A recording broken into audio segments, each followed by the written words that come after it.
Witam. 19 lipiec 2025 rok. Przepraszam za spóźnienie, ale to wszystko to jest. Tak się stało akurat. Zrobiłem film i puściłem, ale dlaczego tak późno wchodzę? Bo zawsze osadzam to, co teraz robię, jeszcze na Facebooka. Facebook coś wykombinował sobie i czytałem, ale nie doczytałem, szkoda mi czasu. Zrobię to później. A dużo żeście napisali i bardzo mi miło. Witam Reginę, że ktoś mi tam uciekł. Mariolę, Klejnot, Annę, Jolki. Nie wiem, czy ktoś mi nie uciekł tam do góry. Nie, chyba nie. Słuchajcie, dzisiaj postaram się, ponieważ ten Merkury retrograduje, ja już troszeczkę doszedłem do siebie, ale jeszcze nie zupełnie. Nie wiem, coś, ale to podejrzewam, że i pogoda też, bo pogoda też jest dzień dzisiejsza. Ja zrobiłem ten filmik, którym informowałem, że będziemy to robić na Polsce i zaraz to znajdę sobie tutaj tą naszą ojczyznę.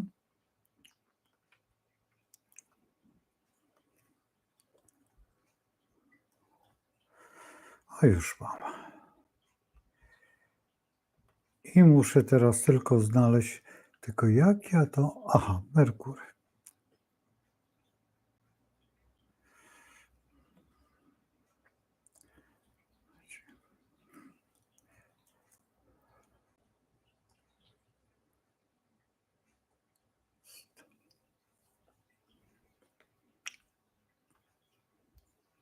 Już mam też. I teraz grupowy porównawczy już jest. I teraz zaraz Państwu coś pokażę.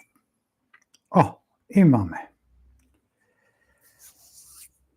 Mamy idealnie Merkurego prawie na osi. Mamy Jowisza, mamy Urana, mamy Księżyc.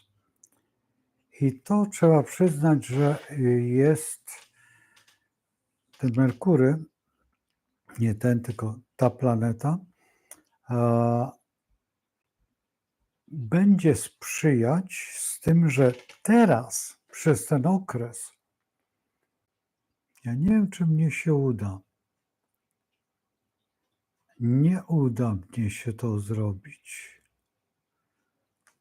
Ale za sekundkę. Co chcę zrobić? Chcę zrobić tranzyt i pokazać Państwu, jak to będzie w ruchu wyglądać, bo to jest dosyć interesujące pod jednym względem. No tak, ale ja sobie tutaj nabroiłem tylko.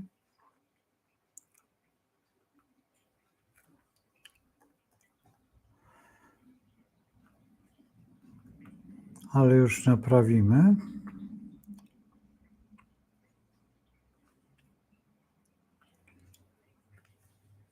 O, już jesteśmy.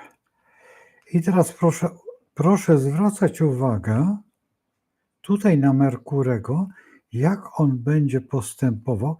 Ja tu zrobię dniem na razie, bo zobaczymy, jak on będzie postępować. I proszę zwracać uwagę, że Merkury idzie do przodu, spotyka się ze Słońcem i mamy urodziny Polski, czyli to jest 8 sierpień, a 6 mają być zaślubiny. Zobaczcie. Mamy 6. Słońce jest na Plutonie Polski.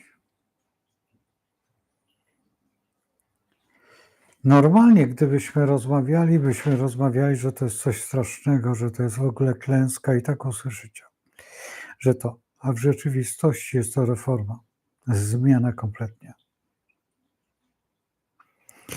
Ja bym to porównał jeszcze mocniej do jak stan wojenny u Jaruzelskiego.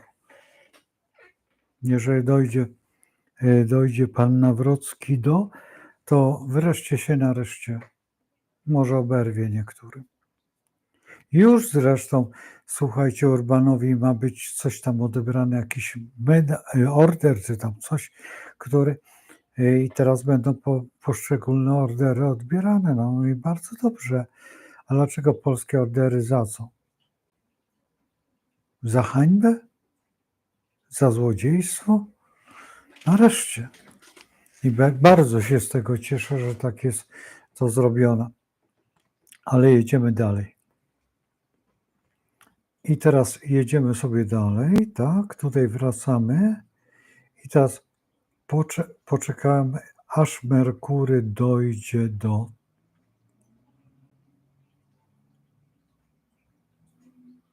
oj,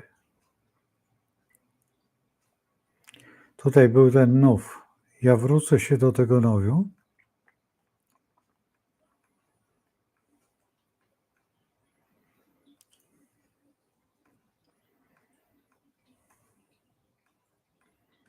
Mamy tutaj ten, ojejku, co tak wolno? Mamy tutaj ten nów. No prawie idealnie tam, no dobrze, pojedziemy sobie tak idealnie, żeby tam ktoś nie krzyczał, że nie. Mamy idealnie. To jest 23 sierpień 2025. Ten nów nie jest silny dla Polski, ale bierze udział. Dlaczego?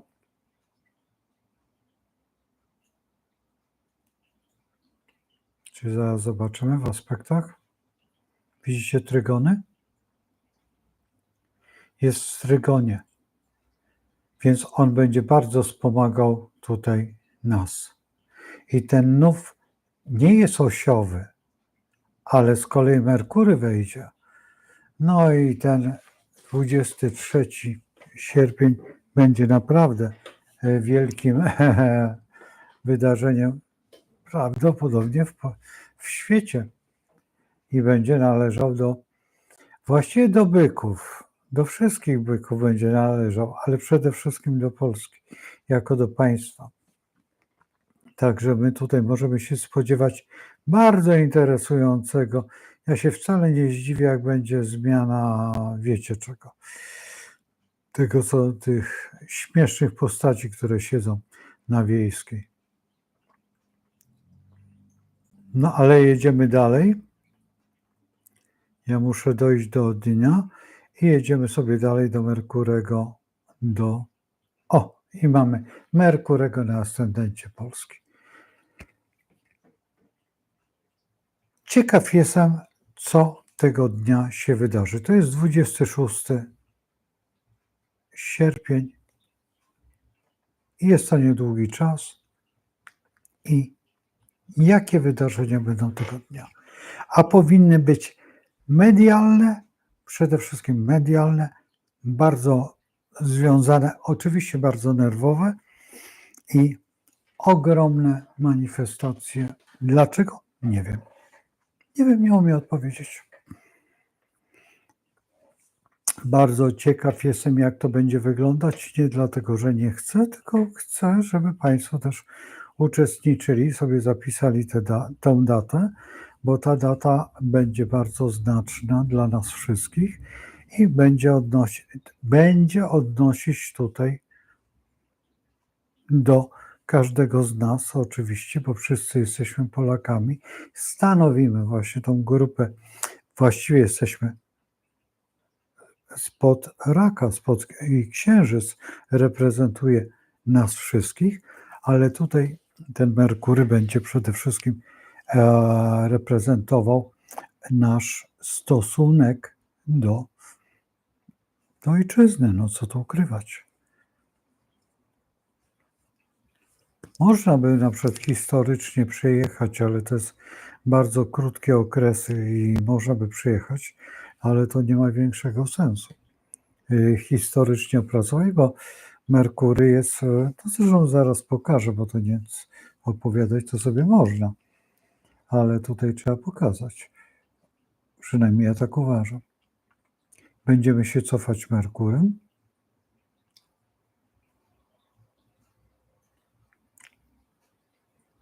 Czyżby już przeleciał?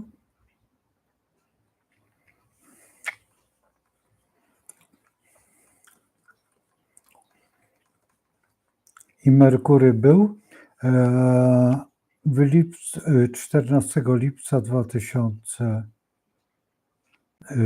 14 lipiec 2004 rok. No więc prawie rok temu. Więc dokładnie już wiemy, jak on będzie postępować, jak to będzie wyglądać, jak to będzie tutaj. Ach, Państwo nie widzą. Proszę. Już wszystko jest wyjaśnione.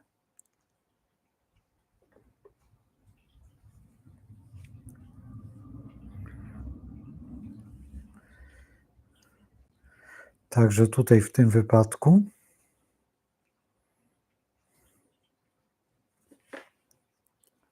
dosyć interesujące są te fakty. I te fakty trzeba brać bardzo pod uwagę, bo one wyjaśniają. Ja nie pamiętam, co było 14 lipca w zeszłym roku. Zupełnie nie przypominam sobie, zresztą tak jak mówię, nie jestem historykiem i brak mi tego historyka, który by tutaj koło mnie usiadł i byśmy razem, znaczy on by referował w tym momencie, ja bym tylko pokazywał te punkty, te planety, wtedy by było dużo ciekawiej.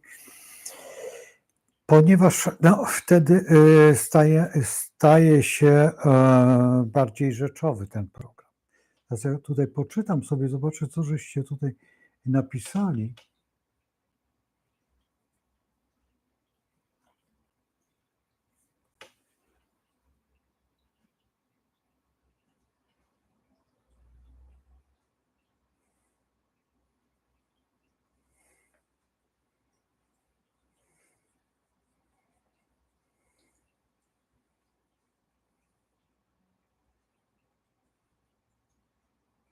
No to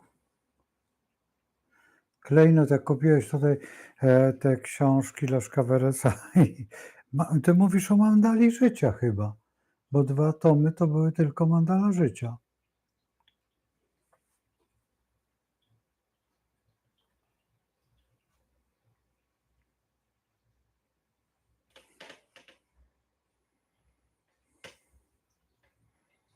Ale rzeczywiście, że tak. Jak gdzieś tam dorwiesz, ja jak widzę tylko jakąś książkę, obojętnie gdzie, a jest tania, obojętnie. W rzeczywistości ja mam chyba wszystkie książki, jakie zostały wydane no może tam brak mi 10, przypuśćmy, jakie są w Polsce, były wydane. Oczywiście nie mam niektórych, ale to świadomie nie mam niektórych. Niektóre są tak szalenie drogie, że w ogóle nie dotykam się. Teraz ostatnio wyszły jakieś takie, ale kupiłem książki.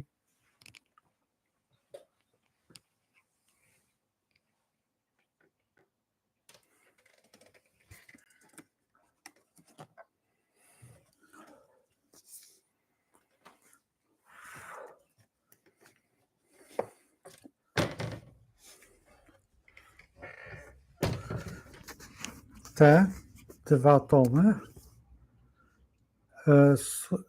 pierwszy i drugi tom.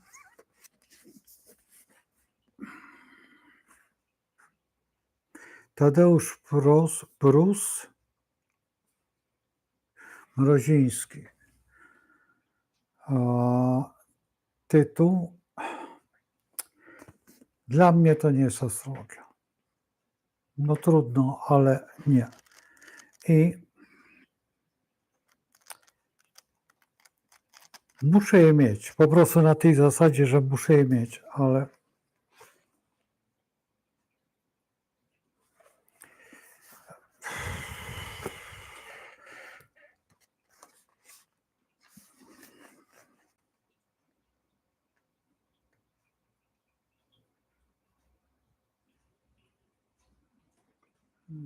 Zaraz. O, tak. Może tam sobie doczytacie, jak zatrzymacie. Wow. E, tu, tak. Nie, to nie ta ręka. Zaraz, która? O, nie. O, tak. I macie tutaj jeden tekst. Tu macie drugi tekst. Możecie potem zatrzymać sobie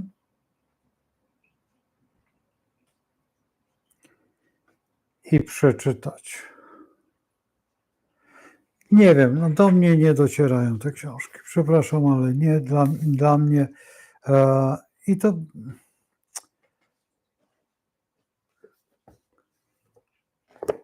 nie pamiętam, kto to wydał. Czy to wydało to moje ulubione, to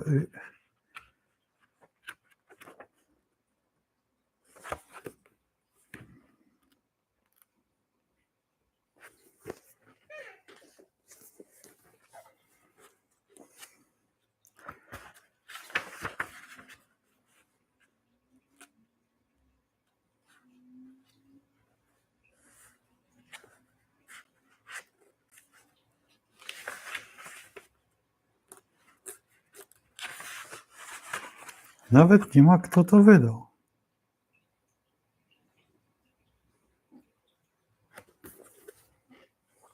Ale no, przypuśćcie w założeniu. Chyba że macie to, bo to kosztowało ogromne pieniądze, to trzeba przyznać, że to było, nie pamiętam ile, ale duże. W porównaniu, i teraz też coś się takiego ukazało, przymierzam się, ale muszę mieć, jak to się mówi, wolne finanse, żeby można było coś takiego kupić. Lepiej kupić cokolwiek, tak. Ja zresztą jak będzie offsetka już, będę robił wszystkie książki, które mam, ponieważ to zajmie przynajmniej z 5 lat. Nie będę omawiał tych książek, tylko będę pokazywał i będę tłumaczył, czy warto, czy nie warto, bo niektóre, ale jeżeli macie te książki bardzo stare takie, to kupujcie. Jeżeli to one są niedrogie, a chcecie się zająć astrologią, to warto.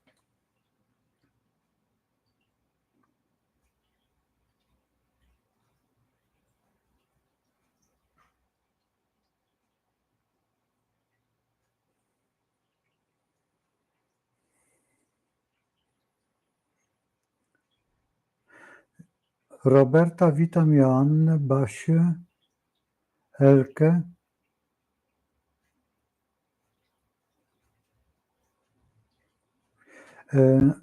Dzięki, Klejnot. Ale jak możesz, bo ty kupiłeś mandale, ale wolałbym Homo Zodiacus.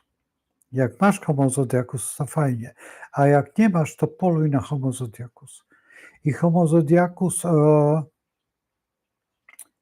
różnie to bywa, bo był okres, gdzie mogłeś kupić naprawdę za śmieszne pieniądze, bo no przykro, akurat mój znajomy zmielił prawie wagon tych Homo Zodiacusów. Ja go jeszcze nie znałem. Nazywamy go śmieciarz, ponieważ on skupuje takie rzeczy i przerabia, z tego żyje. Jak zobaczył mnie, to mówi: Boże, ile ja tego namieliłem. A ja do niego powiedziałem w ten sposób: no szkoda, że nie wiedziałem, bo bym kupił od ciebie przynajmniej ze 100 książek, bo Homo Zodiacus jest nieśmiertelny. To jest fakt, że to jest najlepsza literatura, jaka istnieje. Po Janie Skarży-Dzierżbickim ta astrologia na każdy dzień. Ja nie wiem, gdzie ja to mam. Nie znajdę, tak na szybko nie znajdę, bo ja mam go zupełnie gdzie indziej. Bo ja mam w 2 miejscach, ale znacie tą książkę. Jan Skarża-Dzierżbicki, możecie sobie wpisać i są takie bardzo ładne wydania. Jak są takie ładne pytania, lubicie w złotych tych, tak, Wroński, to tak. I druga książka to jest właśnie Leszka Weresa. Homo Zodiacus, nie ma gadania.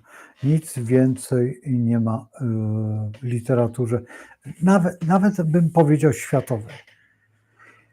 Astrologia na każdy dzień, jest to każdy dzień opisany. Fantastycznie. I tylko wyłącznie ze Słońca. To jest tylko wyłącznie ze Słońca opis. Tak jak ktoś chce się uczyć astrologii, to ma kompendium wiedzy. Czyta sobie i to nie wolno tego czytać na hura. Nie wolno czytać tak, że następną stronę już przeczytam. Nie. Trzeba przeczytać jedną, posiedzieć, a najlepiej tego samego dnia czytać. Który, wiecie, zrobić sobie taką litanię. A fantastyczna rzecz. Fantastyczna. Homo Zodiacus też nie radzę czytać na hura. Też nie radzę czytać rozdział, dział po dziale. Spokojnie sobie przeczytać, przemyśleć. Za 2 lata, jak przeczytacie jeszcze raz, będziecie czytać zupełnie co innego. Za 6 lat będziecie czytać zupełnie co innego, przeczytacie. Za 20 lat przeczytacie zupełnie co innego. Są moi koledzy, którzy specjalnie czytają co rok Homo Zodiacus. Czytają go bardzo powoli i mówi, słuchaj, zawsze jest coś. Dlaczego? Zaraz wam wytłumaczę, dlaczego tak jest, bo to jest najciekawsze. Jeżeli się robi tak, tam jak jest koniec tych esejów, to jest słoneczko w jakim znaku i w jakiej dładzie. I teraz jak czytacie, na ogół nie pisze się głupot w głupocie. W tej chwili jesteśmy w Raku i mamy dładę ryby.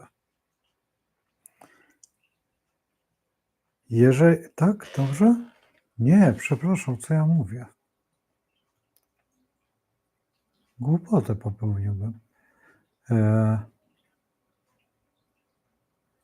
Zaraz zobaczymy, pomylę i dopiero tam się ktoś zacznie śmiać. Jesteśmy w Raku w dładzie byka. A to dlatego wyciągnąłeś Leszka Weresa. Profesora Leszka Weresa. No i gratulacja, ja akurat to czytałem. Ale teraz tak. Rak to jest społeczeństwo. Byk, no można by powiedzieć, że to jest... najprościej by było powiedzieć tak. Rak to jest dziecko się urodziło, czyli baran, a byk to jest wtedy, kiedy dziecko już zaczyna łapać za to i się tak bujać. Już jest takie duże, już jest silne, już wstaje na nóżki.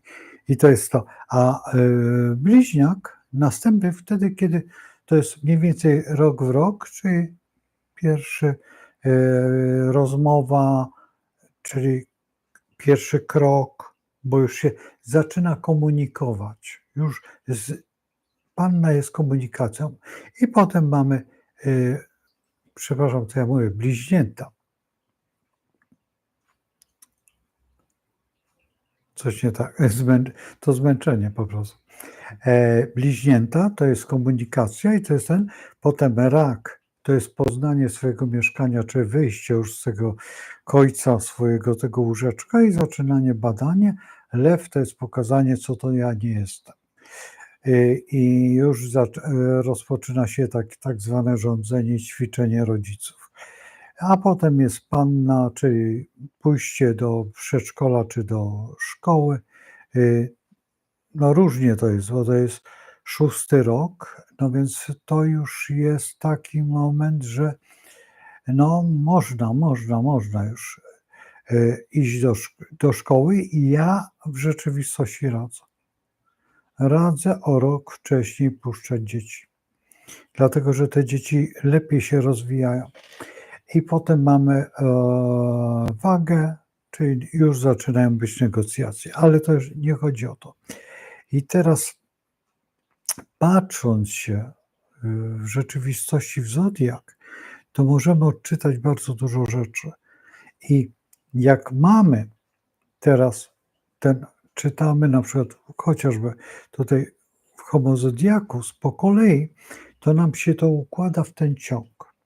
Jeżeli czytamy Jana Skarży-Dzierżbickiego, to wtedy przyglądamy się przeczytanej strofie, znaczy tej kartce, bo tam jest na każdy dzień kartka, i warto sprawdzić, czy ten dzień jest taki sam, jak ta kartka.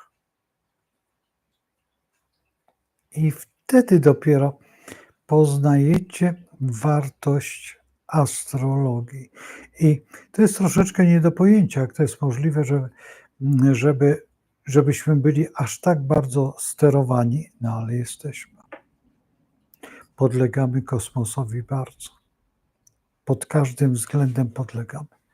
I to jest najciekawsze, że żaden komputer nie zrobi nic, dlatego że są te działania. Macie mitologicznego Marsa, którego możecie odczytać obojętnie u kogo, Paradowskiego, czy sobie tutaj w Wikipedii, poczytać, jaki on był, jaki to jest. A teraz zobaczcie, jak zdobywamy Marsa, chcemy lądować i czy on w gruncie rzeczy nie jest dobrze opisany przez Greków, przez tych starożytnych. Czy on nie jest podobny. I teraz wtedy, bo to jest najbliższa planeta nam i to jest najbliższy czas dla nas. Oczywiście, że można by powiedzieć, że Merkury, a dlaczego nie dzisiaj o Merkurym rozmawiam w ten sposób jako o planecie? No nie będę rozmawiał o planecie, bo planeta Merkury jest taką planetą, która jest najbliższa Słońcu i prawdopodobnie nigdy tam nie wylądujemy. Może przez przypadek jakiś kiedyś tam człowiek stanie i tam będzie funkcjonował, chociaż raczej chyba nie. Nie wiem, ja nie rozmawiałem z tymi ludźmi, którzy poruszają się tak wychodzą z ciała, tak potrafią przemieszczać się po świecie. I brałem w czymś takim udział i był dokładnie człowiek, który zajmuje się fizyką czy astronom i no akurat ten człowiek, który podróżuje astralnie pomiędzy gwiazdami, zaczęli rozmawiać. No i mu pewne zjawiska, pewne rzeczy wytłumaczył, pewne rzeczy z planety, nie będąc zupełnie żadnym fachowcem. Ten się pytał o niektóre rzeczy, a on mu tłumaczył, jak to tam jest. Jeżeli mówi, ja zaraz sprawdzę i odpowiem panu. I to robię w sekundę dosłownie. Po prostu czasami są tacy i takie osoby są raz, że bardzo ciekawe, dwa, że troszeczkę to jest fantazja i trzeba tak patrzeć na to. Ja patrzyłem na to bardzo sceptycznie, ale teraz z perspektywy czasu, kiedy akurat już znam astrologię, to bardzo chętnie bym tego posłuchał. Ale wtedy, kiedy nie znałem tej astrologii, a miałem wtedy ten kontakt, znaczy wtedy byłem przy tej dyskusji, no to są dwie różne sprawy i wtedy mnie to tak interesowało, jak no wcale prawie, no sobie gadali głupoty jakieś, rozmawiali w kąciku. Ale to było takie, no, przyjęcie, ale nie związane z żadnymi tam dziwnymi duchami albo czymś takim. Zupełnie normalne, tylko ten człowiek akurat potrafił takie rzeczy podróżować, a ten zajmował się właśnie tą dziedziną i nawet nie wiem, czy był wykładowcą, czy tylko po prostu astronomem i pracował w jakimś ośrodku. Nie wiem, zupełnie się nie umiem odpowiedzieć na ten temat. Jest to sytuacja nie do powtórzenia, po pierwsze. Ja tam się znalazłem zupełnie w dziwnych sytuacjach. Teraz, jeżeli patrzymy na tego Merkurego, który jednak będzie się przybliżał do tego ascendentu i ten ascendent dla nas jest tak szalenie istotny, bo ascendent polski jest bardzo ważną rzeczą, ale oprócz tego przecież jeszcze jest ten Pluton, który da w pewnym momencie, to co tutaj już pokazywałem, ale tutaj sobie zaraz zrobimy sobie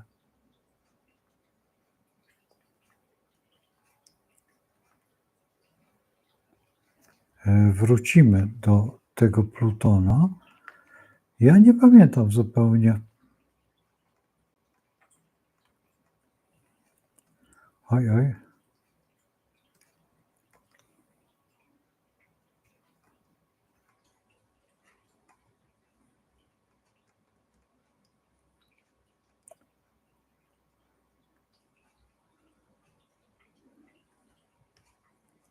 Zaraz zobaczymy na aspektach.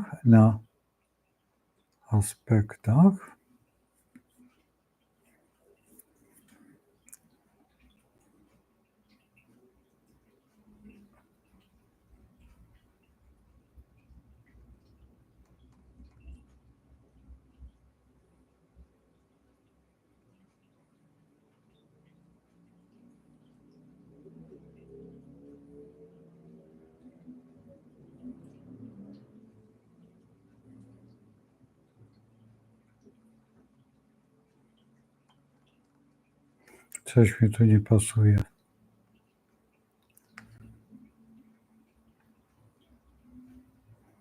Nie, to teraz jest akurat.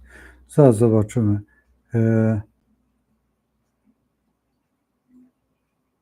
Merkury 13, Pluton 13,54.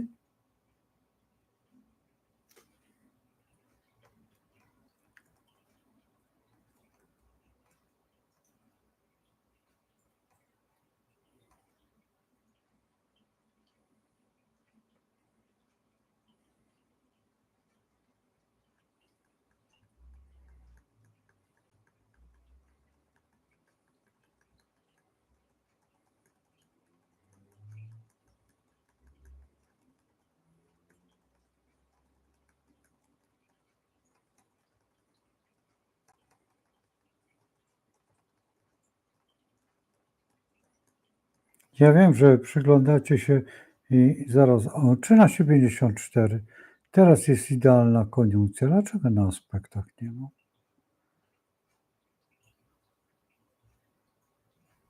Jest. No, jest. Jest tutaj. No i dobrze, i mamy. I teraz to jest data 11 lipiec.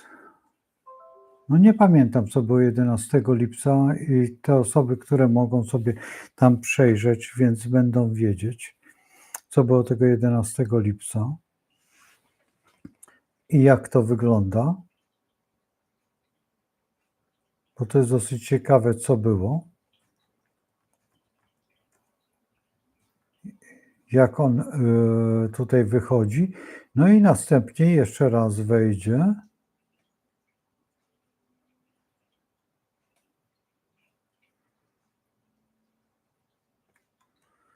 I wejdzie 25 lipca. No więc 11 lipca to nie jest koniec. Koniec dopiero będzie wtedy, kiedy on zupełnie opuści. Kiedy on wyjdzie z retrogradacji i wejdzie już w ruch ten prawidłowy. Ja nie pamiętam, która tam, to był 25 chyba sierpień. No to musimy poczekać do 25 sierpnia i wtedy będą wyjaśniane te wszystkie sytuacje. Bardzo interesujący czas dla nas, a przede wszystkim no będziemy teraz mieć chyba najciekawszy okres, jaki można sobie wybrać w kabarecie polskim. To jest chyba no, najbardziej spektakularny okres. Naprawdę w tej chwili wyjdzie wszystko na jaw. Wszystkie najbardziej mroczne, najbardziej wstrętne historie, które no nawet byśmy czasami, czy będziemy się ich wstydzić? Nie musimy się ich wstydzić. To nie jest wstyd. Wstyd to jest kraść, a w tej chwili będą właśnie te rzeczy ujawniane i to w bardzo silny sposób. Także tutaj nie powinniśmy się bać.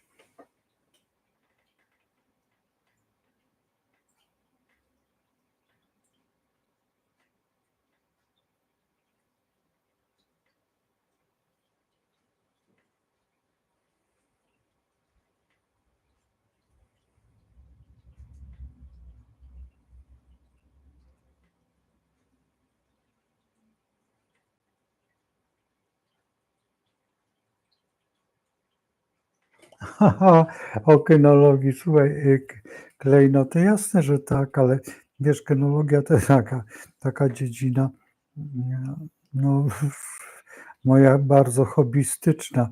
Akurat sąsiadka kupiła małego takiego terierka. Mam nadzieję, że on będzie występował tutaj od czasu do czasu.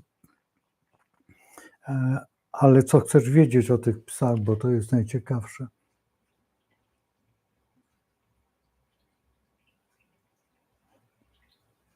Tą literówką to się nie przejmuj, bo to jest cholery można dostać, wiesz. Dzisiaj ten film, który robiłem, ten, który był wydany, przecież ja tam nie popełniłem, tylko chciałem retrogradację i tam R, bo retrogradację piszesz R duże z taką długą nogą i przekreślasz. I my po tym wiemy, że jest retrogradacja. Czy tutaj gdzieś jest? Nie. Nie. Nawet kolega Krusiński tego nie zrobił, bo nie ma w ogóle w literach takiej litery R i potem takie przekreślenie. I ja zrobiłem tego X-a, tam dołożyłem. I ten X, zrobiłem film i patrzę, a ten X jest zupełnie gdzie indziej. Nie na tej R-ce, na tej nodze od R, tylko gdzieś się przesunął i poprawiłem. Ale jak duże, zobaczyłem to na dużym ekranie, troszeczkę widać, że to jest X. Nie za bardzo mnie się podobało to, ale już nie chciałem poprawiać, bo już nie miałem czasu. I to jest to, także się nie dziw. Z tymi komputerami tutaj naciskasz klawisz, wychodzi ci gdzieś tam z boku, coś naciśniesz, no bzdury straszne.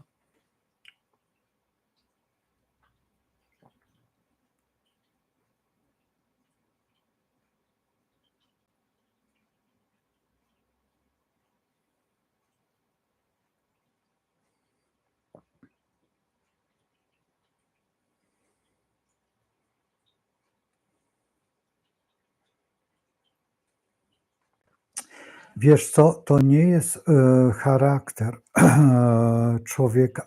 Tak, Dzierżbicki to zrobił, ale wiesz, jedną rzecz, ja nawet nie wiedziałem, że on był malarzem, że plastykiem. Nigdy nie słyszałem o nim, ale wiesz, może kiedyś zobaczę obrazy. Wiem, że jego syn wykłada w Szczecinie albo w Gdańsku na uczelni matematyka. Ale czy to prawda, to też nie, ale tylko tak słyszałem. Czy to jest prawda, zupełnie nie. I zaraz ci. Masz słońca w baranie. I teraz weź zobacz. Na górze masz koziorożca, na dole masz raka, po drugiej stronie masz wagę.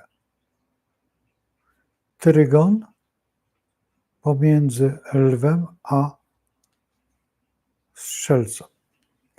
I go opisujesz. Dyładę masz barana. Przesuniesz go lekko w dół I teraz zwróć uwagę, że leciutko się przesunął 1 stopień. Podobnie jest ten baran, ale musisz lekko przesunąć jakby oś na koziorożcu i lekko przesunąć na raku i lekko przesunąć na wadze. Jest to samo, ale jednak już inaczej. Przesuwasz dalej i wchodzisz w 2D byka, w baranie. Jesteś cały czas w baranie. Masz tu barana, tutaj na dole w raku co masz? Już wchodzisz wtedy w pannę, a nie w pannę, tylko będziesz w co innego wchodził. Ja nie mam aż takiej wyobraźni, by trzeba było to rozrysować i zobaczyć, wiesz, jak osie idą. I wtedy w wadze wchodzisz w skorpiona i potem wchodzisz tutaj w ten i z tego opisujesz. Jak dobrze zaczniesz czytać Jana Skarży-Dzierżbickiego każdy dzień, to wtedy zorientujesz się, o co chodzi. I tu jest ten skarb, że on nie zrobił z tego, rozumiesz, że z intuicji albo z czegoś. On to zrobił ze zwykłych wyliczeń, ze zwykłego obrazowania. I teraz jak masz byka, to masz pierwszą 2D byka, drugą 2D masz kogo? Bliźniąt, tak? I potem raka. I on to opisuje, że ten jest bardziej charakterystyczny. I wtedy, jak ty się nauczysz tego, jak to wszyscy państwo, którzy jak się tego nauczy, rozgryziecie, łatwiej jest tak, jak rozgryziecie Jana Skarży-Dzierżbickiego, no już jesteście nie do pokonania.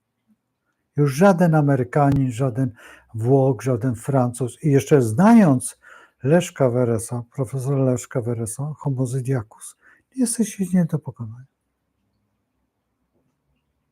I wtedy słuchacie tych wszystkich, jak to się mówi, wypierdków, bo no tak nazywam to i się śmiejecie. Po prostu wtedy dopiero zobaczycie wartość książki, czy ten człowiek w ogóle wie, co pisze. Jak on coś mówi, to wtedy wiecie, że no bredzi numer 1 i wtedy naprawdę zobaczycie wtedy człowieka, który mówi prawidłowo, a który knoci zupełnie, nie wie, co mówi, opowiada sobie. I to jest największy skarb w tych 2 książkach. I naprawdę, jeżeli ja rozumiem, że trzeba te wszystkie książki przeczytać dla uzupełnienia. Liz Green, trzeba, bo nie ma gadania, no trzeba tego Saturna jakoś, przepraszam za słowo, ale przeżereć, bo to człowieka trzepiasz. Potem następnie, jeżeli macie z tego Sakojana, czy kogokolwiek z tych książek, potem jeszcze jest, ja zawsze zapominam, jak ona się nazywa. Nie będę otwierał, bo jak zacznę otwierać, to mi runie, ale tą astrologię duchową, taka jest niebieska książka.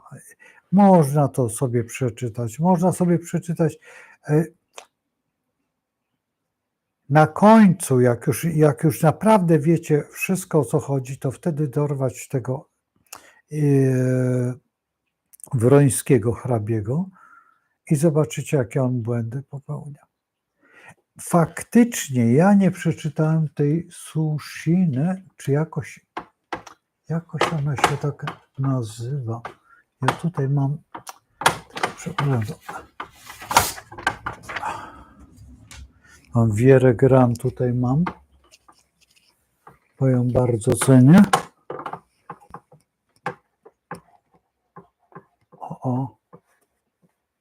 Tutaj są te rzeczy, to ja odłożę. Zaraz wam pokażę, o co chodzi.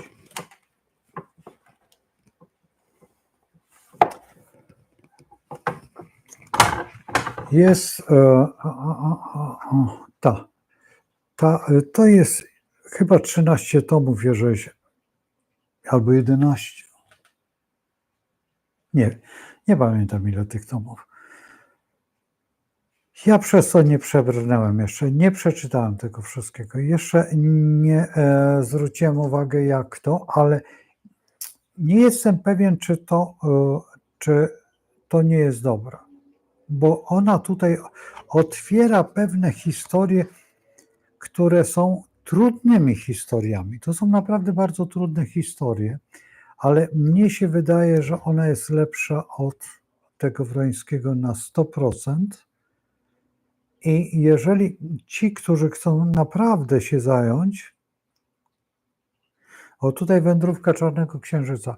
Słuchajcie, naprawdę to jest rzadkość w astrologii, żeby ktokolwiek na te tematy pisał, na takie tematy.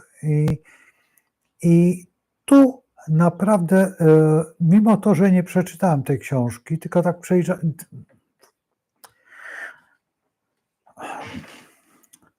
przejrzałem niektóre i radzę, jeżeli tutaj mam radzić, to faktycznie radzę tutaj zaopatrzyć się w tą serię.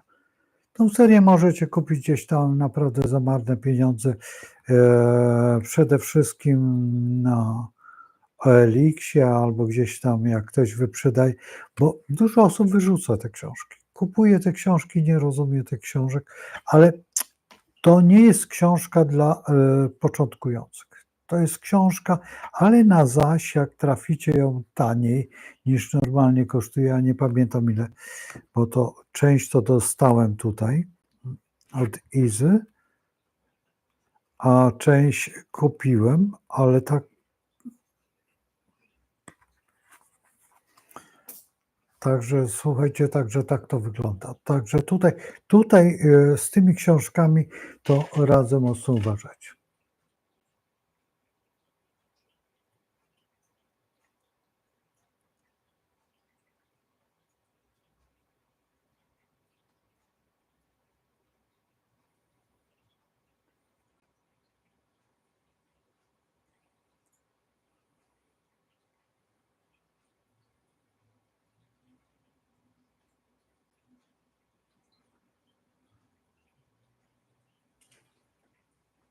Słuchaj, ja tego tematu, tutaj ja mówię do Roberta niebocentryzm, powiem Ci, w ogóle nic nie wiem na ten temat, nie będę się chwalił, że cokolwiek wiem. Wiesz, tą teorię, bo to jest, nie jestem pewien, czy to nie jest teoria troszeczkę oparta o tych płaskoziemców. Nie umiem na ten temat odpowiedzieć nic, bo czytałem tą książkę, fragmentem też czytałem. Ja tutaj pokazywałem któregoś dnia o tych płaskoziemcach, bo chciałbym tą teorię zobaczyć, przeczytać, bo w astrologii jest ten rysunek, co tam taki astrolog na 4 wychodzi, tam za nieboskłon wygląda. No i wiesz, nie wierzę w to, że ktoś sobie w XIV wieku, na tym XIV czy XVII czy XVIII wieku, tak, rysuje takie coś sobie tak ad hoc. W dodatku mam te mapy Pirejsa, przez astrologię, bo jednak astroprzestrzeń mnie interesuje bardzo jako astrologa.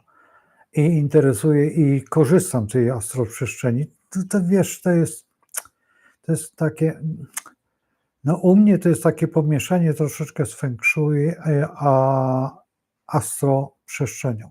Czyli kładziesz kosmogram na podłodze, stawiasz kompas po środku, dawaj i gdzie jaka planeta, co się dzieje, jak to się dzieje i przestrzegać tego. Ja tego uczyłem w takiej szkole architektury, architektów wnętrz. Czy oni z tego skorzystają? Chyba nie, albo tak. Jedna z tych uczennic na pewno tak, bo od czasu do czasu do mnie dzwoni, jak ma jakiś ważniejszy projekt.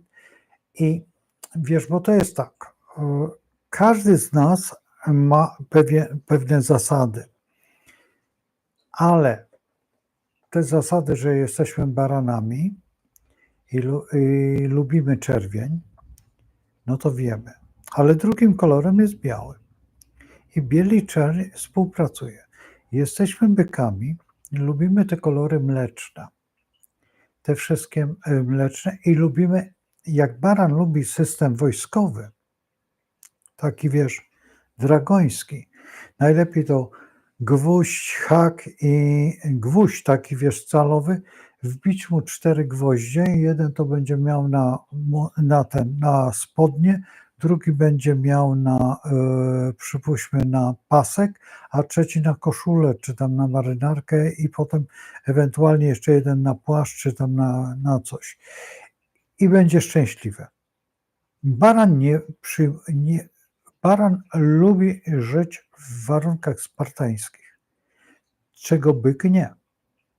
Byk lubi wygodę, lubi się rozwarstwić, jak to się mówi, na kanapie, wiesz, rozłożyć tylko sam. On nie lubi, żeby był ktoś koło niego, no tam chyba, że jakiś bliski, albo jakaś, no jak to jest byk typu byk, znaczy mężczyzna to lubi, jak to jakaś tam nimfa koło niego, jak to jest kobieta byk, no to od czasu do czasu może się przytulić ktoś do niej, ale nie za często, bo zajmuje mu teren.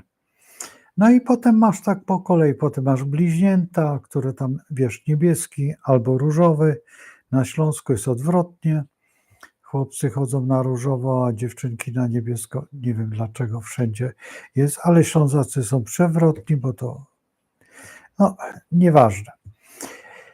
I tak po kolei idąc. I teraz jeżeli masz tutaj tą astroprzestrzeń, to w tej astroprzestrzeni się warto, wiesz, pobawić i poszukać siebie, poszukać tego swojego przestrzeni. I jeszcze jedna rzecz. W Bagule masz zawsze, to jest, Baguła tam też ma coś z kompasem. Ja już, wiesz, tym się nie za bardzo zajmuję, tak szczerze mówiąc, to się moja córka bardziej tym zajmuje, bagułą, ale na przykład ja w tym, jak to się mówi, starców, czy jakoś to się nazywa, trzymam akwarium. Ja tam nie mam rybek w tej chwili, ale już tam postawiłem akwarium i wyobraź sobie, żeby był ruch w tym miejscu, to postawiłem fontankę, taką, która się kręci woda. I powiem Ci, że od tego momentu, kiedy tam ona chodzi, a ona chodzi 24 godziny na dobę, no więc tak z tego korzystam. Korzystam też, że tutaj jestem. Nie pamiętam, jak się ten rejon nazywa, ale to jest ten twórczy, tak zwany pracy. Spoczynku mam tam, gdzie właśnie jest, ale no trudno tak wynikło, mam tam, gdzie jest ten najbardziej nieprzyjemny dział, ale dlatego też tam mam tą fontankę, żeby ona redukowała mnie tą złą energię. I wiesz, i korzystam, nie korzystam, trudno powiedzieć, ale korzystam z astrologii na tyle, ile mogę. Jeżeli opieram o to feng shui, też na tyle, ile mogę. I nauczyłem się przez to, że zajmuję się także kabałą, chociaż kabałą w bardzo małym stopniu, dlatego że jestem gojem, krótko mówiąc, ale ta kabała mnie interesuje bardzo, ponieważ jest to jakby inna forma astrologii. I ta inna, ona nie jest inna. Ona tylko sobie inaczej tłumaczy. I w rzeczywistości tutaj przemycam bardzo dużo tej astrologii kabalistycznej. Bardzo dużo. Jeżeli w ogóle robię jakiekolwiek prognozy, już przejęłem jakby tą formę myślenia, jak opracowuję znak w tej chwili jakiegoś barana, czy coś takiego, czy mówię o jakimś planecie, to mówię dokładnie, wolę jednak ten ruch kabalistyczny, znaczy tą formę kabalistyczną. Dlaczego? Dlatego, że ta, której my się uczymy w tej chwili, ona nie jest zła. ta von Pronaja na przykład. Ale ta von Pronaja nie daje nam wzrostu, nie daje nam szans jakby rozwoju. Tą, którą uczą wszyscy. Teraz, jeżeli my przejdziemy do tej astrologii, którą Ruziar, którą Handel, którą przywiózł profesor Leszek Weresz, ona daje możliwość jakby spełnienia tego wszystkiego, co jest. Ale i tutaj wprowadzamy tą, profesor Leszek Weresz wprowadził tą ekologię, czy tam biologię zodiaku, ale przygotowywał wszystkich nas, co w gruncie rzeczy, nie wiem, czy oni wiedzą, do dynamiki. I dynamika jest zawarta właśnie w Dwadasamsach. Tylko Dwadasamse w rzeczywistości w Polsce chyba 3 albo 4 osoby potrafią, wiedzą, na czym to polega. Ja widzę, że tutaj niektóre osoby już łapią Dwadasamse, bo jak dzwonią do mnie, to tłumaczą mnie, że oni są w takiej i takiej Dwadasamsie i już zaczynają chwytać. Ale szczerze mówiąc, to tylko znała jedna osoba tak dobrze Dwadasamse, to był Jacek. Jacek w Łodzi, wszyscy znają Jacka, czy od Jarka Gronerta uczniowie, czy ci, którzy byli u Leszka Weresza. Wszyscy znają Jacka. Jacek był osobą, która świetnie operowała Dwadasamsami i drugą osobą, która operuje Dwadasamsami, ale nie za bardzo potrafi przekazać te Dwadasamsy, to jest właśnie tutaj Tadeusz, który ze mną jest, ponieważ ja z Tadeuszem uwielbiam rozmawiać, dlatego że Tadeusz zna astrologię doskonale, ale tą naukową, którą przekazał nam Leszek Weresz, a nie zna praktycznej. I to jest ta forma, że w praktycznej właściwie to tylko tak w rzeczywistości to ja jestem. Jest jeszcze Andrzej Perka, jest faktycznie praktykiem niezłym, że on praktykował na sobie i na całym swoim otoczeniu, a wtedy studiował pedagogikę, no więc fantastycznie mu to poszło. Raz, że ze strony pedagogiki, drugi raz z tej swojego jakiegoś życia, a miał bujne to życie, także to jest to. I jeszcze jeden chłopak jest, z którym Andrzej się bardzo przyjaźnił, to co wiem, to co się orientuje, to w Norwegii w tej chwili mieszka i on też praktykował na sobie. Była też panna, doskonały człowiek, który mieszka w Opaczy pod Warszawą i on też umiał operować właśnie tymi działaniami.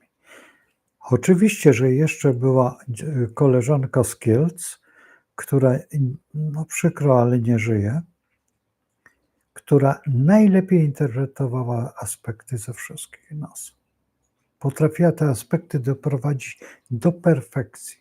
Jak ona widziała kosmogram i widziała planety, to z tym, że ja z nią miałem lekkie do czynienia, znaczy nie lekkie, tylko dosyć częste, bo ona tutaj bywała w Łodzi, a ja w Kielcach i żeśmy czasami się spotykali, więc tutaj dla mnie były to wiadomości. Wiecie, to jest tak, jak wiecie o tym, to staracie się albo w to wejść, albo z tego uciec. Ucieczką jest stagnacja, a akcja jest aprobatą tego działania. I teraz tutaj trzeba rozgraniczyć, czy warto uciekać, czy nie warto. W kabale mam zawsze dodatnie. To jest ta różnica, że w kabale wszystkie aspekty są dodatnie. I wykorzystanie w kabale jest cały czas pozytywne. Negatywne się eliminuje. I to jest właśnie tym sukcesem, że to porównanie, czy jest dobrze, czy jest źle, i wybrać tą dobrą drogę. Kiedy w astrologii, jak czytacie, to i jak spotkacie, nie, słuchaj, ja mam Saturna w tym i w tym domu, nie, ja nie wchodzę. Niektórzy nawet nie, bo mają w kosmogramie zaznaczone to, że nie wolno im tego robić. W astrologii kabalistycznej zupełnie inaczej to wygląda. Astrolodzy kabalistyczni. Faktem, że astrologów kabalistycznych w Europie jest tylko jeden, jest to kobieta, która mieszka albo w Anglii, albo w Maroko, to w zależności gdzie. Ona jest tylko jedna na Europę, a na świecie, to co ja się orientuję, to jest około 20. I to jest wszystko. Oczywiście, że są astrolodzy kabalistyczni, którzy istnieją, i jeszcze inni, ponieważ jeżeli jest kabalistów 100, to na 100 musi być przynajmniej 3 albo 4 astrologów. I oni korzystają wtedy albo z astrologów, ale ci astrolodzy niekoniecznie muszą być kabalistyczni, bo wystarczy, że im powiedzą o pewnych, jakie są ustawienia planet, i oni sobie już przetransformują, albo też znają się na tej kabale i wtedy w tej kabale rozmawiają. Więc to jest troszeczkę trudnawe. Jest jedna książka wydana, ja nawet nie wiem, gdzie ona jest. Ja ją kiedyś pokazywałem. Przez Rafa Berga, wydana tutaj w Polsce. Astrologia kabalistyczna. Niektórzy w Polsce uważają, że znają tę astrologię. Nie znają. Nie znają, mówię to z pełną świadomością, dlatego że wielokrotnie słuchałem tych wypowiedzi i znając po prostu pewne ruchy jakby kabalistyczne, na przykład w tej chwili ten okres, który jest teraz akurat, jest jednym z najważniejszych okresów w roku.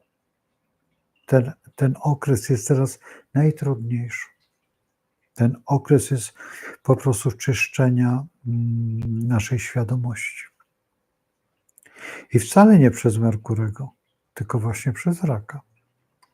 A już najbardziej trudny będzie ten okres Lwa, który lada moment wejdziemy, i ten Lew jest tym wyschnięciem na pustyni i pozbawieniem nas wszelkich praw. I w tym momencie tutaj jest po prostu jakby odzwierciedlenie, że ten okres Lwa jest jakby naprawą siebie. To jest najtrudniejszy okres, dlatego że wszystko, co się dzieje w tym okresie, jest bardzo niebezpieczne. Jedynym niebezpieczeństwem jest dbanie o siebie. To jest trudne do wytłumaczenia. To jest coś takiego jak egocentryzm, ale w astrologii egocentryzm jest konieczny. Dlatego że jeżeli jest egocentryzm, wtedy podchodzimy do jednej rzeczy, że jesteśmy my i tylko my. Jeżeli dajemy otoczeniu cokolwiek, to otoczenie nie przyjmuje tego. Nie chce tego. Nie potrzebuje tego. I niepotrzebnie wyzwalamy energię na zewnątrz. Kiedy my jesteśmy silni, jeżeli my myślimy tylko o sobie, wtedy inne osoby wtedy czerpią z nas, ponieważ patrzą na nas jako na wzór, jako na nauczyciela. I to jest ta minimalna różnica. Być kimś albo udawać kogoś. I to jak my chcemy być tacy dobrzy, tacy mili, to wtedy rozdajemy. I wtedy wcale nie jesteśmy mili. Jesteśmy po prostu nieznośni. To jest naprawdę bardzo trudne do zrozumienia dla nas, przede wszystkim nie mówię o katolikach, bo nieprawda, kabała katolicka też jest tak zwana rzymska. Ja nie mam dojścia do tej kabały rzymskiej, dlatego że po prostu nie mam, nawet nie wiem jak się dotknąć do tego. Gdybym był tam we Włoszech, może jakimś cudem dotrę. Jak dotrę, to oczywiście, że dopowiem. Kabała w Polsce jest akurat możliwa. Ja będę starał się wprowadzać tą kabałę, ale jeszcze nie na razie, dlatego że ona jest dla mnie jeszcze niezrozumiała po prostu. Dla mnie jeszcze jestem, jak to się mówi, oseskiem i tylko słucham i robię w pieluchę. Po prostu tylko tyle. Nawet jeszcze nie krzyczę, bo nie za bardzo wiem, o co chodzi i dlaczego.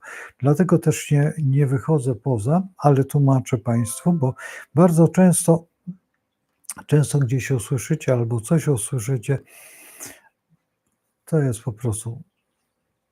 Zresztą nie chcę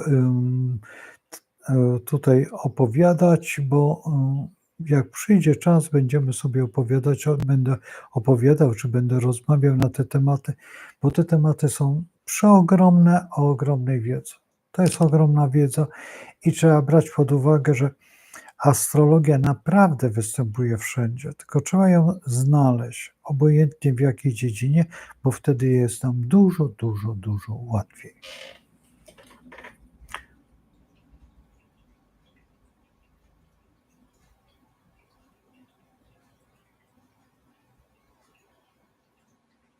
A tutaj Klejnot jeszcze pisze, że o malarstwie dużo mówię, dlatego że jestem plastykiem. Dwa, że wrażliwość teraz koloru, a astrologii jest prawie identyczna. I jeżeli w ogóle jest koloroterapia, bardzo ważna rzecz, i jest irytologia, tak, czyli to z oka, ze źrenicy. Słuchajcie, ja przyglądałem się, siedziałem bardzo często przy tych Mongołach i oni przecież zajmują się tą. Jak się przyglądałem, a przypuśćmy, miałem tą klientkę, miałem jej kosmogram, więc sobie sprawdzałem, co tam gada, a co ja mam tu w kosmogramie, się wszystko zgadza. W sumie to oko nasze jest odzwierciedleniem kosmosu. Nie wiem, czy z oka można odczytać na przykład kosmogram, ale choroby tak. Z tym, że w astrologii też można odczytać choroby. Zresztą ta książka tutaj, nie ta, tylko ta medycyna, astrologia i medycyna, tak. To jest to kompendium najlepsze, nie ma lepszej książki na świecie w tej chwili.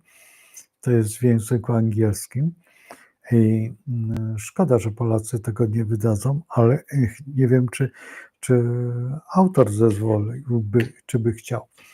Może z czasem. Ale tutaj pod tym względem, jeżeli patrzymy, i jest taka książka, ja ją mam, tylko nie wiem za bardzo, gdzie jest, tam gdzieś schowana, jest o tej o kosmogramie wokół. I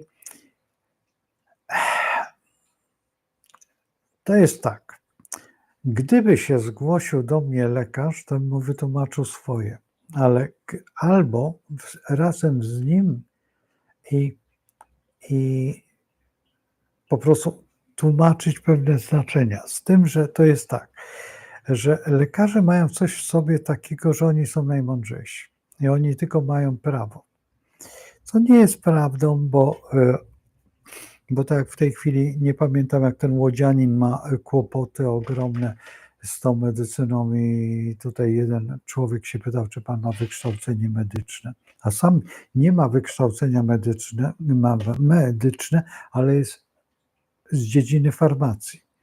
Farmaceuci oczywiście mogą powiedzieć, co to jest za lek, jaka to jest substancja, jak ją podawać, jak ją działać, jak ją używać, ale też nie leczyć. No więc prawidłowo ma tylko lekarz. Tylko że idziecie do lekarza, no i co? Lekarz. I teraz pójdziecie do lekarza okulisty i ten okulista wam wyleczy stopę?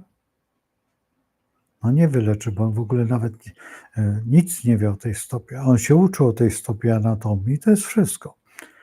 Ale tak, żeby wyleczyć, jak ją wyleczyć, to też nie. A teraz mamy, przypuśćmy, rehabilitantów, którzy są fantastyczni po studiach ludzie, bardzo często albo po AWF-ie, albo po rehabilitacji, na akademii nawet jest jakiś taki dział fizykoterapii, zdaje się, tak to się nazywa. I oni dużo więcej wiedzą, nawet wiedzą więcej niż lekarze ortopedzi. Dlaczego? Dlatego, że oni rehabilitują i oni wiedzą, jakie są możliwości. Teraz jak lekarz ortopeda, a ortopeda polega na tym, żeby po prostu chodzić, a potem już przejmuje rehabilitant. No i to wszystko kuleje. Jeszcze u nas nie doszło do tego, że jest zespół. W Anglii jeden z lordów wyciągnął taki wniosek w Izbie Lordów, przepraszam. To było jakieś 20 albo ileś lat temu, że astrolog będzie pierwszy. Będzie pierwszy przyjmował i będzie kierował do lekarzy. Do lekarzy czy do poszczególnych z kosmogramu. Nie wiem, czy to przeszło, czy nie przeszło, ale przeszła jedna rzecz. Przeszła leczenie organem. Ja wiem, że Państwo są zaskoczeni. Nie, to nie jest ten organ, który tutaj, ale organ, który jest sterowany przez maszynę, przez homeopatię, przez inne dziedziny. Na przykład w Rosji jest zupełnie jeszcze inny podział, bo studiuje się albo medycynę, albo refleksoterapię. I teraz refleksoterapia jest to ta dziedzina, która jest taka dla mnie troszeczkę szarlatanerska i jest taka troszeczkę niedowiary, bo to jest akupunktura, to są masaże, to jest akupresura, to jest mnóstwo rzeczy, łącznie tam z jakimiś ćwiczeniami bardzo dziwnymi. W ogóle to jest w ogóle dla mnie nie do przyjęcia ta refleksoterapia, takie studia, ale one są w Rosji i ludzie studiują i chętnie i poznałem tych lekarzy. I to są lekarze, ale on mówi, że on jest refleksoterapia. On jest lekarz, ale refleksoterapia. Ja nie mogłem tego pojąć i do tej pory nie potrafię, tylko wiem o tym. Z kolei w Niemczech już są lekarze homeopaci, bardzo często. Nawet jest 3 Polaków, którzy są astrologami, lekarzami. Tak, jest 3 lekarzy, którzy przychodząc do nich, musicie podać godzinę, najchętniej godzinę urodzenia z minutą. I on wtedy robi kosmogram i z tego zaczyna działać. I to jest 3 Polaków. Wyobraźcie sobie, tak jest. Więc to nie jest jakby nie obce, ale na terenie Niemiec, bo gdyby to było w Polsce, to już by ich wygoniono. I mam nadzieję, że znajdę do nich dojście. Do jednego prawie, że już miałem z nim rozmawiać, ale jak to ja ciągle nie mam czasu i ciągle coś tam, ale mam nadzieję, że dojdę do niego. Zupełnie inaczej podchodzą w homeopatii lekarza, Sole Schusslera. To też jest jedno z ciekawszych zagadnień, także astrologicznych. I tutaj mnóstwo naprawdę jest tej astrologii, jeżeli patrzymy w takim naszym życiu, w takiej naszej medycynie, w takiej naszych działaniach. Także tutaj ja w pewnym momencie będę chciał nawet, ale po prostu po tym tutaj łodzianinie, który jest biologiem, a jest doktorem nauk medycznych, jemu się zarzuca, że on leczy, co nie zawsze jest leczenie leczeniem, bo czasami jest to terapia zwykła, a też trzeba wybrać jeszcze inne dziedziny, jak medycyna zachowawcza, której w ogóle nie ma.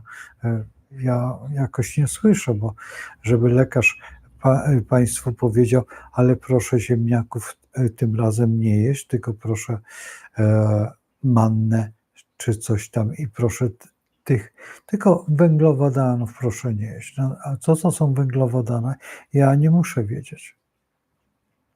I na przykład proszę nie jeść na przykład tylko czerwone mięso i jakie mięso.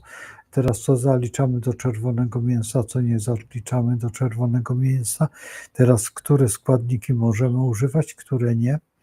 No w tej chwili tym się zajmuje właśnie Kennedy, o którym wczoraj właśnie tak dużo mówiłem i którego sobie najbardziej cenię, bo ten człowiek poruszył Ziemię w tym. On jest Kopernikiem w tej chwili medycyny. On w tej chwili poruszył medycynę tak i całą żywność i całą historię tą medyczną, bo to jest, trzeba przyznać, że niewiele osób jest, które w tej chwili nie działają przeciwko człowiekowi. Większość osób działa przeciwko drugiemu człowiekowi. No przykro mi, ale tak jest. Począwszy nie od książki, tylko od tego, z czego ona jest zbudowana, od tego tworzywa, które jest szkodliwe, od szkła, które też może mieć jakieś swoje specyficzne działania, takie jak jest to szkło ołowiane, które jest szkodliwe, które dziewczyny mają potem kłopoty z uszami, bo ono się przepięknie świeci i jest mnóstwo tego. A już najbardziej wiedzą o tym uczuleniowcy, którzy muszą nosić właśnie koszule bawełny i szyte bawełnianymi nićmi. Co dzisiaj nić bawełnianą, żeby dostać, żeby tutaj posiadać, no to, a jeszcze overlock, no to już jest w ogóle szaleństwo. Żeby była cała koszula na przykład, a ja spotkałem się z takimi ludźmi. I mam wśród swoich znajomych takich znajomych, którzy są akurat tak uczuleni. Słuchajcie, ja już będę kończył, bo jest godzina 22:21. Dziękuję Wam, przede wszystkim dziękuję Wam za łapki. Słuchajcie, jak możecie, to proszę o łapki przy filmie, ale jak możecie, to stosujcie tą metodę pytań, bo ja potem to coś tutaj czytam, ale nie wszystko pamiętam, które były, ale kiedy zrobicie tą metodę pytań, ja zresztą jutro chyba będę odpowiadał na niektóre pytania wasze, czy tam jakieś działania. Piszcie po prostu pod filmach też, bo one mnie troszeczkę jakby nobilitują, ale też ja wcale nie narzekam, bo ostatnio bardzo ładnie idzie tutaj ta kwestia, mimo to, że ja wysiadłem przez te 2 dni, ale miejmy nadzieję, że znowu wrócę, a to co tu ukrywać, no jest mile, że jesteście. Trzymajcie się, słuchajcie, jak to nazwać? No przede wszystkim z Bogiem, ale trzymajcie się do jutra cieplutko i nie dajcie się omamić głupocie, bo ta głupota jest wszędzie, na każdym kroku. Czasami ja jestem przerażony. Ja nawet w tej astrologii, ja słucham czasami tych wypowiedzi niektórych, tam jest w pewnym sensie prawda, ale jak już będzie offsetka, będziemy się bawić w tę prawdę. Pokażę Wam, jak to jest. Ja czasami tutaj pokazuję, ale nie mam tego, że jesteście na telefonie, możecie rozmawiać ze mną, bo tu już będziecie na telefonie i będziemy mogli rozmawiać z sobą i będziemy sobie mogli wytłumaczyć niektóre rzeczy i po prostu nie pisać, bo zanim ja to przeczytam.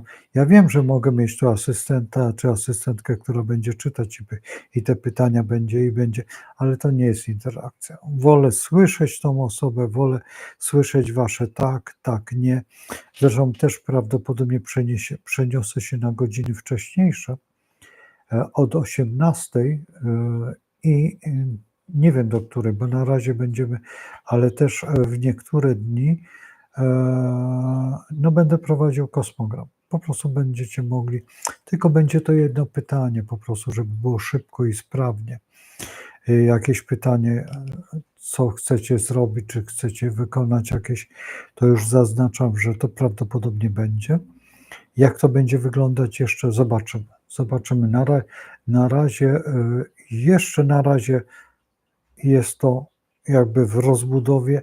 Jeszcze się zastanawiam, kiedy ruszamy, ale tak jak zaznaczam, lada moment. Trzymajcie się, no i przede wszystkim z Bogiem. Do jutra.